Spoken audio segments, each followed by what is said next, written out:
don't want what we know out there. How a person can go from really almost nothing to becoming a millionaire by owning rental properties. He would always buy these flip houses, and I just remember thinking, this guy is crazy. Why would he buy that house? In the past decade, there's been a huge surge in the peer-to-peer short-term rental market. Become an insider.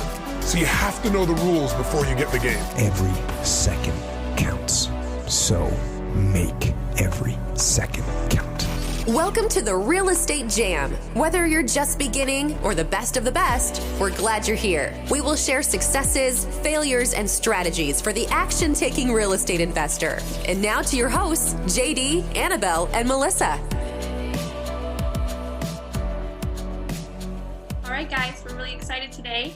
We've got a mentor to thousands, the co-founder of The Kingdom Real Estate, the best-selling author of If You Can't Wholesale After This, Then I've Got Nothing For You, and If You Can't Cash Flow After This, Then I've Got Nothing For You. He is our mentor and our friend, Todd Fleming. Thanks for being with us today, Todd. Thank you for having me. Again, the honor is all mine. Seriously, I love doing this, so I can't thank you enough for inviting me on. That way we can hang out and I can talk with my friends more. We are super excited to have you for sure. Awesome. Todd, so usually the way that we run the podcast format when we have a guest on and a lot of our network is already a part of your network. So I'm sure there's a ton of people that do know you already. But for those that don't, can you kind of give us a brief rundown? You know, Annabel mentioned some stuff. You're the co-founder of Kingdom Real Estate. You are a college baseball player. She didn't say that. You won a national level business competition. You have a ton of really valuable experience that I think a lot of people know you already. Certainly anybody who's been in the wholesaling world, in the last 3 years probably has seen some of your works because of just how many people you've touched. But can you give us a rundown of kind of where you came from, where you started, and maybe the direction that you're headed in now? And then we'll just kind of dig into some questions from there. Yeah, absolutely. You touched on it a little bit. Come from an athletic background. The only thing that mattered to me in my life was baseball. That was it. That was the only thing I was thinking about. I was totally singular-minded, which was a blessing and a curse at the same time. But now that I have more awareness, self-awareness, I can understand like how that would actually be a huge blessing because it actually taught me how to focus. So obviously focus being an important part of like your future and your level of success and things like that and where you can go in life. So that's actually where I started. So I started just the only thing that mattered to me was baseball, played collegiate, got to travel, all over the country for free, playing the greatest game in the world. Had some opportunities past that, and then once that ended, once I realized like, hey, I'm not going to the show. I'm not gonna be in the bigs. I'm too little. The general consensus of all the scouts was like, hey, you really know how to pitch. You're a great pitcher, but you're not big enough, and we can't teach you how to throw harder. Like, dang it, come on, like, teach me how to throw harder. Teach me how to get bigger. So once that ended, I really had to discover myself. And that was a difficult time because I was always coming from a place of failure, which we've talked about a little bit in the past. I wasn't coming from a place of positivity anymore. I had to really find myself. So after that is when, I had to pay the bills, so I had to get a job. So after that, I worked some odd-end jobs, some retail stuff, some cubicle stuff, which is everybody's favorite story. So if you're in a cubicle right now and you're not happy, there's a light. I promise there's a light and an opportunity and a possibility that you won't be in that cubicle anymore. And if you're in a cubicle and you love it, fantastic. Like, I tip my cap to you. Like, I have a ton of respect for that because I wasn't able to do that. So anybody that's able to do that, I have a lot of respect for. So when I started moving through that life, I realized, I always wanted to have something of my own. I always wanted to own something of my own. If I wasn't going to be baseball, I want to build something that has some impact. And I didn't know what that was at the time. So I just started trying different things. So I did everything from sell used cars, which I did not enjoy that, by the way. If anybody's wondering, I don't think I was bad at it. My first week ever, I sold 5 cars. So I think I was actually good at it, but I hated it. Hated it. And I knew that in the first week. Like, I wasn't even like putting anything out there. I was like, look, if I'm not happy about this in the first couple of weeks, I'm going to try something else. So I did everything from retail to cubicle to door-to-door sales to I sold cars to finally – the last thing before real estate was I was actually a full-time day trader. I was day trading in the stock market. And I did that for about a year. But what I realized was I didn't love that either, because I was behind a computer again for 10 or 12 hours a day. And I was always worrying about every tick up, every up and down the market. Like, that just wasn't for me. And that's when I started really looking at, like, okay, I started focusing on what would fulfill me versus how much dollars can I make right away. And that was the big changing point for me. And ironically enough, my mom, like, that day that it like clicked in my head, my mom came over and she had a little clipping from this little gray piece of paper. It's called a newspaper. I don't know if you guys have ever heard of it. Real thin stuff. But like, she actually cut some of it out. I don't know how valuable that was, but it was for a broker that was looking for a new real estate agent, and they were willing to sponsor them. I had to pay for everything, I found out later, but they were willing to sponsor me, which basically just means you had a broker that was willing to hold your license before you take your classes and everything. So I decided to do that. I went to that interview, and I got the job, per se, in quotes, because I was the only one who showed up. I didn't take that as a hint, as a sign of like, why didn't anybody else show up? I just, I'm an action taker. And so I ended up getting the job. I ended up becoming a real estate agent for a little while. I did not enjoy that either. But what I did enjoy was I did enjoy the real estate aspect of it and the people aspect of it. I just didn't like the structure that I was in. And that's when I realized that, man, I want to be on the investing side, but I just don't have any money. How do you invest in real estate if you don't have any money? It's the most expensive thing on the planet. So that's when I started doing research of like how I could do things creatively, and just literally just started doing Google searches of like investing in real estate with no money. Like, I literally, like, I think I typed that, I'm broke, but I want to be in real estate. And that's when I discovered wholesaling. And that's where things really started to take off, because I just started implementing the steps of like, okay, I'm going to go try to find a house that somebody might want to buy, and I'm going to try to sell the contract for it. That's where it all started. Yeah, that's awesome.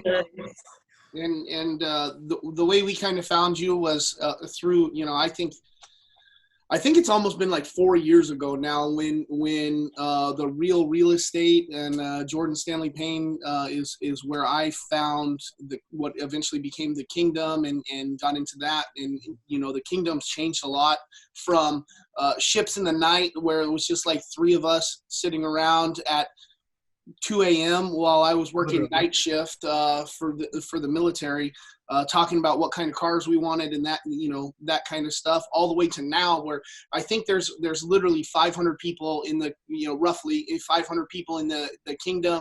You guys have Axiom going on. And I say all that to point out that you've mentored literally hundreds or thousands of people at this point. And I assume, and maybe that's the wrong thing to do, but that you've come across some common themes, not just for your like beginners, but your intermediates and your professional investors.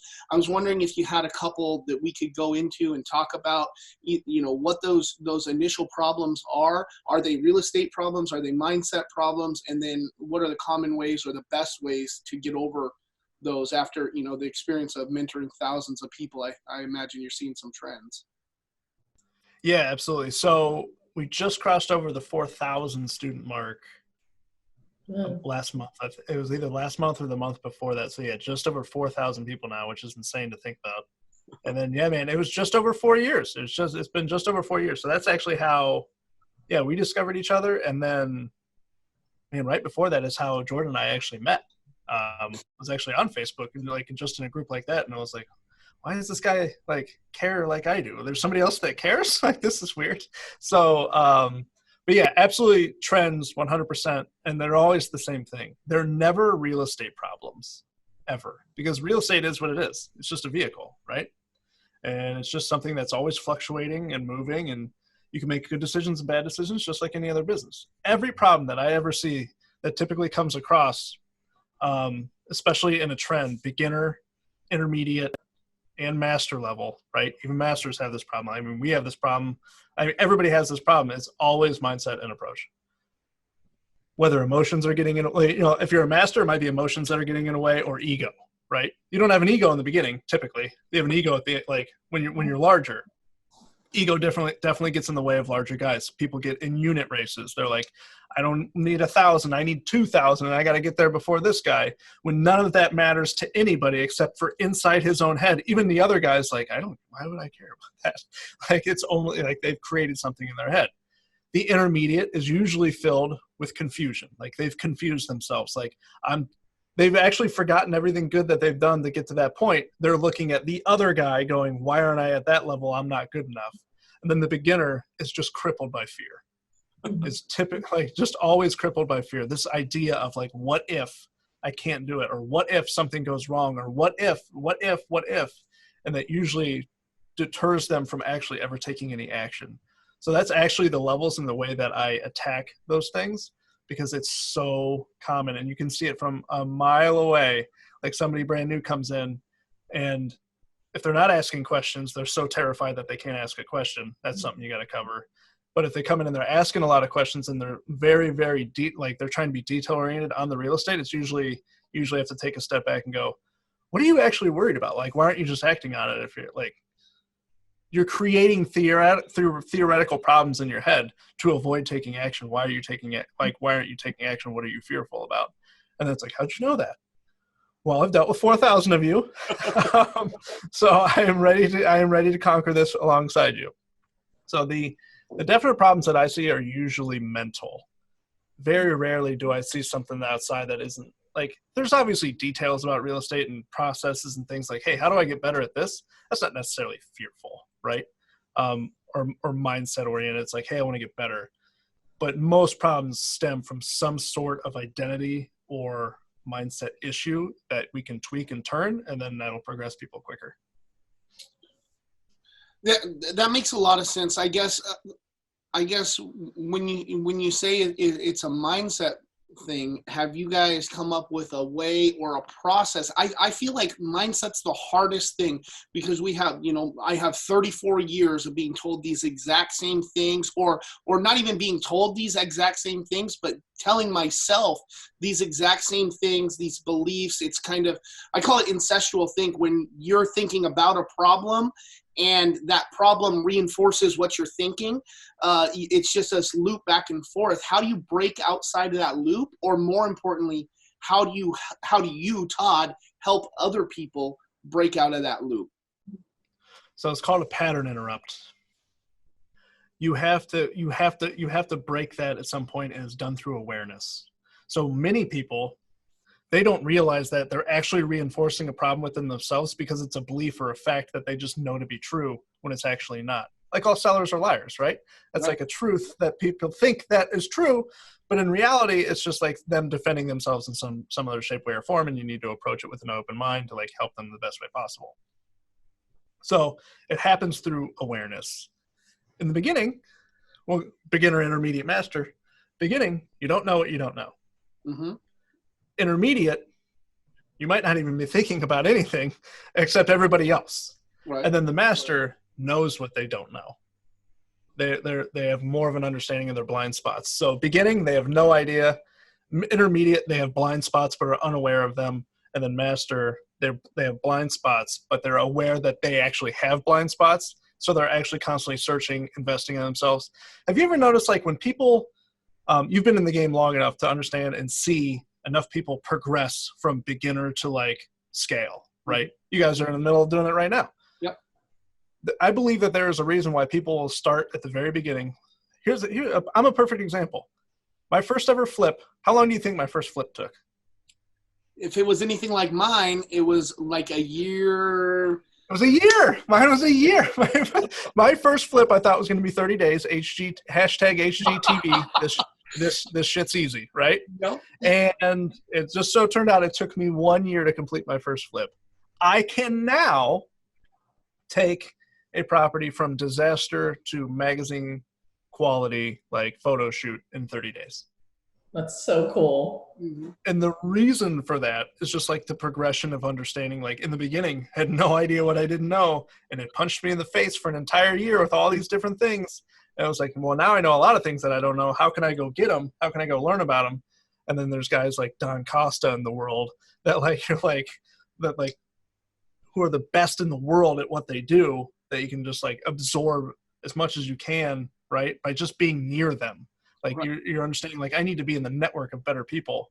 And then a master, I'm not calling myself a master on this by any means, but like to take a house from disaster to, like HGTV, like photo shoot, in 30 days. It's actually, it's a lot of work, and there's a lot of process, and there's a lot of understanding. But I, at this point, I'm understanding, like, I have blind spots still. You know what I mean? I'm still learning from things, and like having a good project manager that allows me to see different blind spots and things like that. So I think there's a level that each person reaches after they hit beginner, they hit a certain level, like everything's compounding. Like their good actions are compounding over time into better results, and then they end up taking off faster. And you guys are doing that as well. So I think it's interesting to see people do that, because I think that's something that happens naturally over time once you adopt being an apprentice and just getting better at the skill and the process.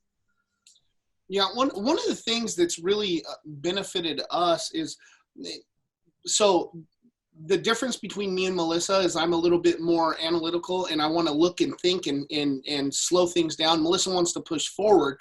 But aside from that difference, the way we see and interpret the world is almost 100% the same almost every time.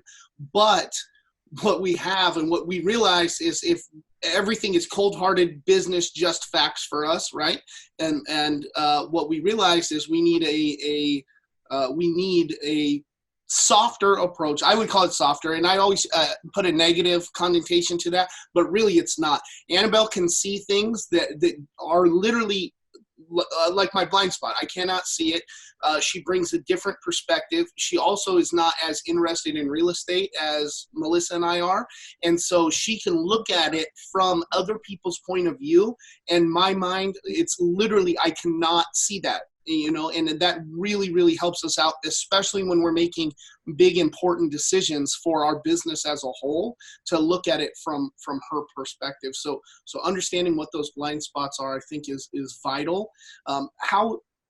How would you recommend people who maybe don't have an Annabel on their team, or maybe they're a team full of Annabels and they can't see things? How do you recommend they go about attacking those problems, especially if you're starting out and there's only you on your team, or you and your wife on your team?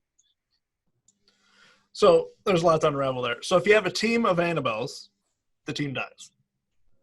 If you have a team of JDs, the team dies. If you have a team of Melissas, the team definitely dies. If you have a team of just Todd, the team dies. It is so vital to have these different assets to create perspective. Yeah.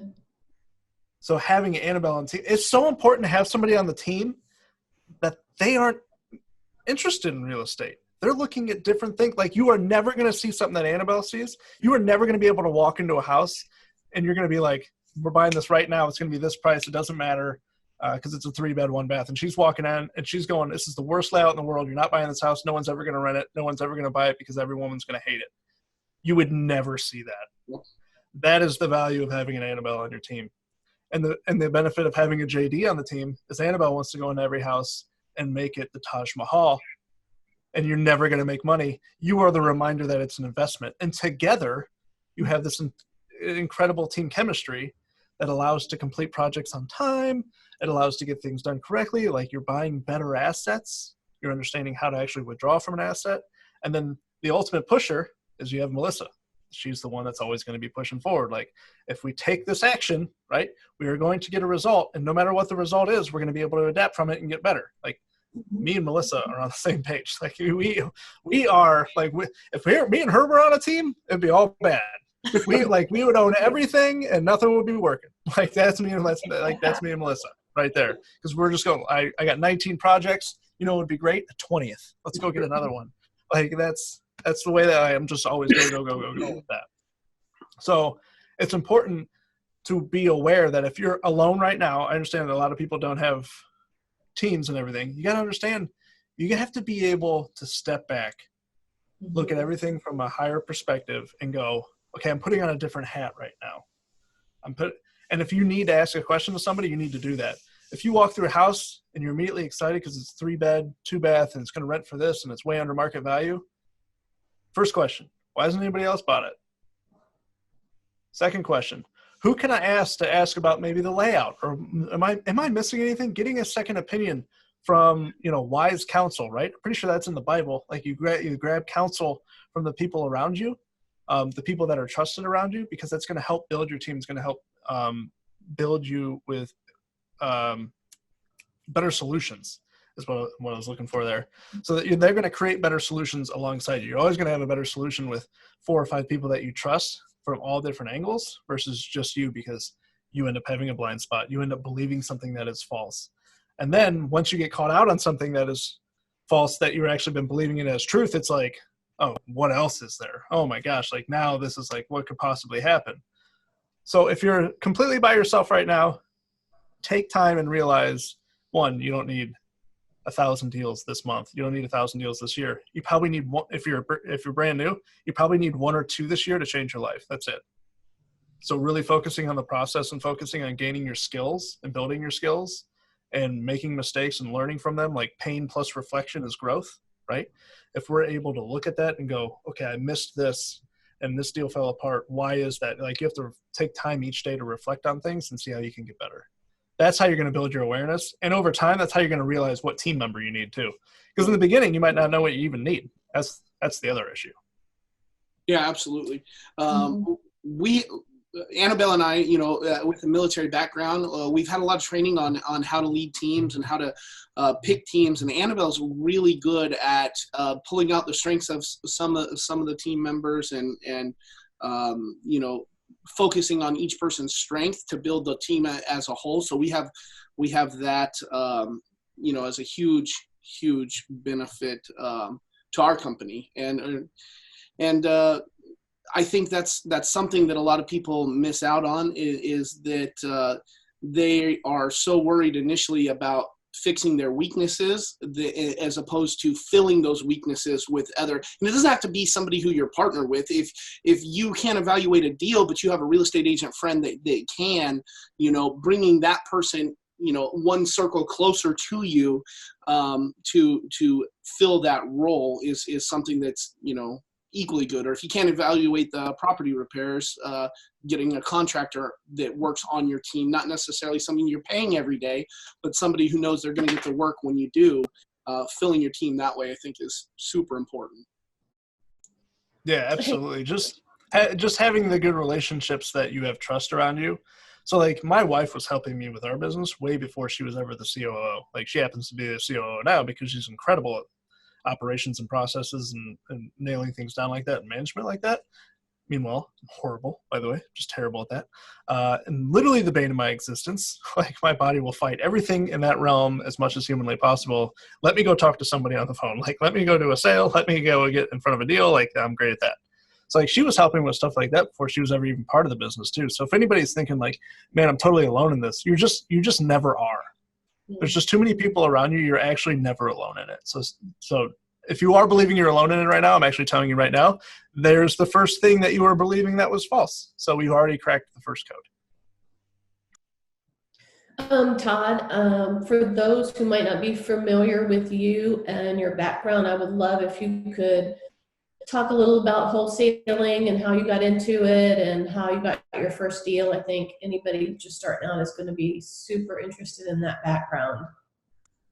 Yeah, absolutely. So the first things first, if you don't know what wholesaling is, it is in its simplest form, you are locating a buyer and a seller and you're helping put them together. And you're going to get paid for the margin in between. So what that means is if you have a property and the seller wants 20 grand and you have a buyer that you've built a relationship that's willing to pay 40 grand, you're going to make 20. That's the spread. So that's wholesaling. It's absolute simplest form. You're trying to find buyers and sellers and put them together. So how I started was after baseball, after the jobs, after the day trading, after getting my license and being terrible at it and not being able to pay for a printer fee, like you have to pay for office stuff at a brokerage, turns out. I had to pay to go to work and I was terrible at it. I was like, I don't like work and I don't want to pay to go to work. This is terrible. So that's when I discovered like what wholesaling was and how there's opportunity in it, because it doesn't actually take any capital or credit or experience or network or anything. You can just get going in it. And over time, so my first deal, it only took me like a week or two to get my first property under contract. Actually, it was the first house I ever walked. The first house I ever walked, I got a contract on. Wow. I was like, this is so easy.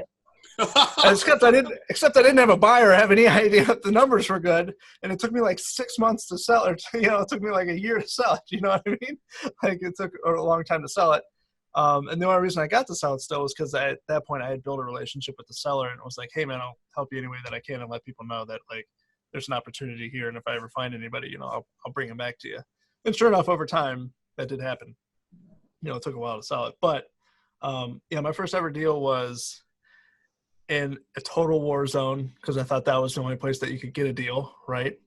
And I'm walking through this house that like this family left behind that it was just, annihilated, right? Just destroyed. And the guy who owned it was renting it to this family. And so my first ever deal is just what I specialize in today was tired landlord. Tired landlord and inheritance is what we go after. This just happened to be a tired landlord. I didn't know what a tired landlord was at the time. I just knew this guy didn't want this house anymore. And it was on this street where I wasn't comfortable walking up and down. That's all I knew. I was like, this real estate stuff's cool. And so I ended up getting it under contract, which means I signed a purchase agreement, an agreement to buy the house with the ability to assign the contract or sell the contract to somebody else before closing. And he was cool with that. I did manage to set an expectation my first time accidentally, which I didn't realize at the time was such an important asset in the future of like, if you're not setting expectations, you're running business completely wrong. And so I got lucky there. So I got lucky a couple times. But yeah, my first deal, it came from a Craigslist ad. I put out an ad that I buy houses, even though I didn't have any money or understanding how I could possibly buy a house. I'd never bought a house before. I didn't own my own house at that time or anything. I didn't even know how a real estate transaction worked.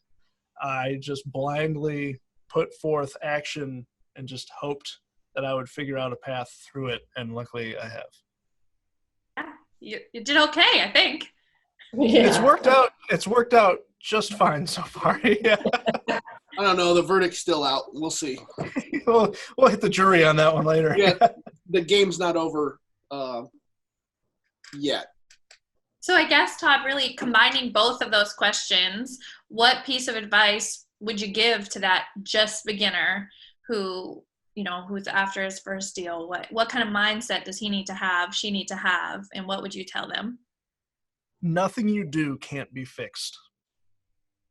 So if you want to do this, just put out the first piece of effort into it, whether it's finding someone to hang out with that's already doing it, whether it's, you're already on this podcast, you're listening to this right now, so you're already on a start. You have some sort of interest in real estate or taking care of yourself and your family in a different fashion than traditional people, right? You already have that. You're already doing that. So commit yourself to listening to a podcast or self-development for the next, few days, couple weeks, whatever it may be. And then make sure that you're taking just that first action step. Just like the story I told you, I had no idea how to close a deal. No clue, no assets, no nothing, no network. It was just, all right, what do I do next? And it would be like, all right, I'm going to Google this next, or I'm going to try to do this next. So if you're somebody that's brand new and you want to make a change, you've already made the change and you've already made the decision in your head. Like, once that bug bites you, like I think I want to change, it doesn't go away. It only gets worse. So if you don't fulfill that, if you don't listen to that, your life is going to get worse because it's going to continue push you in the way that it actually wants to go. So make sure that you're just taking the first step, no matter what it is. Reach out to a title company, reach out to an attorney, make a Facebook post that says, who do I know in real estate? If you just do that, it'll get your ball rolling, and that's all that matters. Todd, I kind of have a follow-up question to that, and it goes back to seeing a ton of people that you've mentored. I don't think that anyone comes into one of these programs or starts doing this with the mindset that I'm going to fail, or I want to fail, or I want to quit. Have you noticed any trends in the difference between the people who stick with the program and finish out and start to gain those small successes that lead to bigger successes versus the one that come in, give it their all for 30 days or 15 days, and then they're for whatever reason, usually it's an external circumstance that they're, blaming it on, or well, I won't even say blame, but there's some people who continue and do it, and some people who, even though at one point they made the decision that this is what they want to do, are unable to get to the next step. Do you have any thoughts on what causes that, or how, more importantly, if you're just starting out, how to avoid being one of those people that quit or give up because it gets hard? 100% of the people that stick with it and continue on and become successes have taken responsibility for where they're at today. And 100% of the people that have quit are still, well, this was my situation, and this guy over here was doing this and that. And the quitters, 100% of the time, had some bit of victim mentality still ingrained in them, whether it's through their environment. They haven't accepted responsibility for their life yet and their choices. And all the people that continued have taken responsibility. It's actually one of the first questions I ask people now, is I will drag that out of you. Like, so what's your situation? This broke, blah, blah, blah, yada, yada, yada, yada. I'm like, well, why'd you put yourself in that situation? And the answer to that question will let me know if they're ready or not. Because if they go, I made a lot of stupid decisions and I'm ready to change. Ooh, that's powerful. Like, that's responsibility. We had a guy that just came back into the kingdom. He was here 2 years ago, and he came back in the other day, and he said, for 30 days, I'm going to get a deal in 30 days. I'm ready to change. 35 days later, he got his first deal. First closing, 35 days. Like, he's the same person from 2 years ago. Like, he's the same physical person, but that person was a victim still and was like, had a bad worldview and was a cynic and like, everyone's out to get me. This was like, I'm ready for a change. I've taken responsibility for where I'm at and made the change. So that's the difference. That's the difference between the two, 100% of the time. That's awesome. That's exciting. Yeah, that is perfect. I'm really glad to hear that, because that is still something. It's hard to make that mindset shift, and I'm not really sure how you get to that, but I know that it happened to me. I know that it's happened to these other people that I see being successful all the time. So I know it's possible. Do you have any tips or tricks or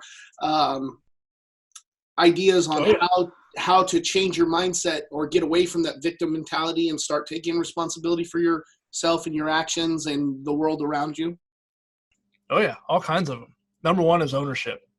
If you can wrap your mind around that you're responsible for everything that's happened to you in your life, it's very, very powerful. To give you an example, you drive to the grocery store. Somebody rear ends you at a stoplight. Whose fault is it? It's my fault. It's yours, because you could have left at a different time. You can always get back to a point where you could have made a different decision and the outcome would have been different. So a lot of awareness practice, constant self-development. I know we talked before we started the recording here, we were talking about, hey, how important is like requiring self-development, throughout our day. I was literally about to do I'm going to do a training later. It might be today or it might be tomorrow. I don't know what it is. I literally have it written down like in my workflowy notes, and it says self-development is part of the work. And because if you don't do that, you're not going to be able to become the person that you need to be to actually complete the goals that you have. So everything that you want in your life is on the opposite side of thinking differently. That's it. That's literally it. So when I learned how to learn differently, when I learned how to think differently, that's when I made $1 million in a year. I didn't make $1 million in a year and then go, this is cool. I'm going to think about this. I'm going to think like this now. No, I had to think like that first, and then I was able to make $1 million in a year, right? I had to think differently before I could be a consistent, like the best father that I could possibly be. I don't think my wife would ever say that I was a bad dad in the first couple months, but like I hadn't adjusted, like I hadn't committed in my head yet. Like I'm going to get up at night when like Wyatt's up. Like I'm not going to make her do it every night. You know what I mean? Like things like that. And I had to be more present. I was still like in work mode. I hadn't transitioned yet. So I had to think differently before like I could be the best dad on the planet, right? That was my goal. So I thought differently and then my actions followed. So if you're somebody that's quitting right now, being aware that is you doing it. That is you doing it. And if you can take ownership of everything in your life, you have the ability to grow in any direction that you possibly want, and you become completely limitless. We can't fly, Todd. Go get on a plane. You can fly. See, there you go. Limitless. I love it. I think that's really good. We want to be respectful of your time. I know you've devoted a lot of your time to us today, and we really appreciate that. We're going to have probably some clips of the training that we just did with our team. We really appreciate you coming out for that. I guess, is there any lasting piece of advice? And then could you also let us know kind of what you have going on, where people can find you if they don't have a direct link to you, and that kind of stuff? So, lasting advice. That's a great question. So my my purpose in life is to end financial suffering. That's my purpose.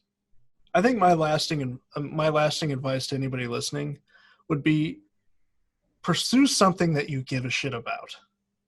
Whether it's real estate, whether it's writing books, whether it's selling cars, well, it doesn't matter what it is. Like, look at your own life, take ownership of it, and go, what do I give a shit about? And then go pursue something around that. Don't look for a passion. You cultivate passion. You cultivate love. Like that, it's not just in front of you. I could ask JD right now probably, hey, how many things do you hate that you're really good at? A few. No. Like, it's difficult to hate things that you're really good at. You know what I mean? Like, you end up cultivating love for the things that you're seeing progress with, which creates fulfillment, which builds momentum in your life. So pursue something that you give a shit about. Like, really look at yourself and then try different things. And then, if you want to find me, join the Kingdom Real Estate. KingdomRealEstate.com is probably the best place to find me. Social media is kind of the bane of my existence. It annoys me. I think it's a giant time suck. I am on Facebook. I do technically have an Instagram at Todd_M as Michael _Fleming, which I haven't posted there in a year. I mean, you can go check it out if you want. I think I'm actually going to revive it, but it's not going to be like, hey, I have books and businesses and stuff like that. It's going to be like, this is just fun life stuff that I want to share. Like, I'm a big car guy. I love cars. So I think I'm going to start sharing car stuff and watches and stuff like that. Stuff that I enjoy. Here's my new hat, maybe. Family stuff. Yeah. Honest to God, like, yeah, every Friday I'll be like, this is a new hat I bought. Yeah, exactly. Honestly, like, that's what I want it to be. I don't want it to be like, click the link in the bio. Like, that's just, it's never been good for me. And I just don't love Instagram in that fashion. Like, it's actually fighting like everything that I teach against. Like, I teach against instant gratification and all these different things to delay gratification, like build process and journey in your life. That way you can create long-term fulfillment and you don't have instant dopamine hits. That way you can actually build something that matters to you. And Instagram's like picture. It's like, dang it. Like, it goes against everything that I I'm like teaching for. So now that I've spoken on the platform that I hate the most, it makes a ton of sense. You can find me there if you want. I'm probably going to do some fun stuff over there. But yeah, the Kingdom's probably the best place to find me, and we can interact and have some fun and make some progress. Awesome. Well, thanks a lot. Thanks, Todd, for being a guest on our podcast. We appreciate it. And we'll talk to you guys again soon. Thank you, Todd. Thank you for listening to the Real Estate Jam. Thank you. Thank you. Thank you, thank you, thank you for all you do. We hope you enjoyed today's episode. For more information and updates, check out our website, shorefrontrestorations.com, or find us on Instagram, Facebook, and LinkedIn at Shorefront Restorations. If you have any questions, feel free to drop us an email at info@shorefrontrestorations.com. See you next episode.